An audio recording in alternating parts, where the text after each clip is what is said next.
On a day when we come together to celebrate the achievements of these seniors, as well as those of the faculty, indeed of the University of Massachusetts Amherst as a whole, it is fitting that a student be chosen to reflect on his or her experiences.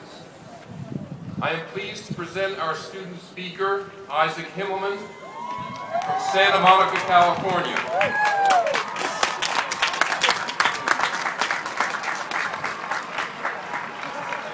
Isaac is a political science major and Judaic and Near Eastern Studies minor who was selected following a competitive process. After commencement, Isaac plans to move to New York to pursue a career in television, film performance, and writing. Isaac.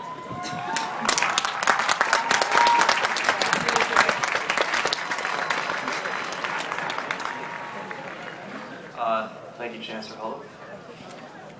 All right, so I'll fulfill the literature requirement, right? This should be familiar to you if you have. I'm going to start with some basic literary deconstruction of the student commencement speech. Now, if you go online and read transcripts of student commencement speeches, which I spent an entire Friday doing, you'll see they all follow a loose structure. First, there's the hook. Now, my hook was asking the class of 2012 if they fulfill the mandatory Gen Ed Lit requirement needed to graduate. Some of you are probably on iPhones right now, logging into Spire and double-checking. Everybody chill. That was just my hook. If you're here wearing one of these gowns, you're good to go.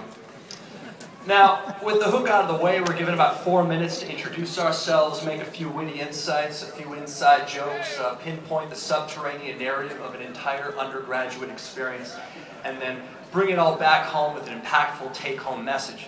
And I get extra points if I end with a topical quote, so I'm thinking of ending this whole thing with a Du Bois quote.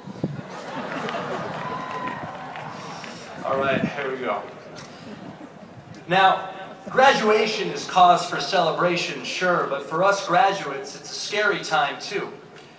One day our weeks are laid out for us on 50-minute cubes on an easy-to-read online calendar designed by the friendly folks at OIT. The next thing we know, we're thrust into a world of job hunting and economic uncertainties. Now, I come from a small private high school in Los Angeles, so the last time I graduated, it was with a class of 50 kids. In a class of 50 kids, everyone ends up feeling pretty close-knit, so understandably, the summer before I got to Umass, I was nervous about the size of this place. 25,000 plus students on a campus large enough to have been afforded its own zip code. That's very daunting. But 4 years later, I'm walking past the armies of geese waddling about the campus pond, the skater kids brooding outside the Fine Arts Center, the crowds of students rushing in and out of academic buildings like Tobin or Herder, buildings that I, for one, have always thought beautiful in their understated Soviet-era elegance.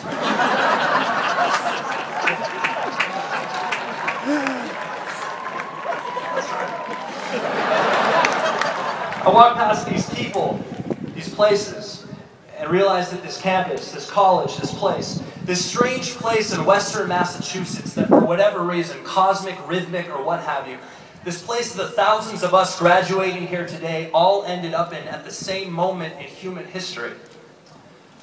I realize that this place I'm leaving has become home. And these people, most of whom I will never get a chance to meet, these people have become family. And now we, the graduating class of 2012, are leaving our home and entering a world that our parents, our professors, the generations before us, they tell us the world we are entering is broken. They tell us we are graduating college and entering a broken and imperfect world. They're not wrong. But let us not forget that when we enter into this broken world, we are doing so 5,000 strong, and we are doing so together. And so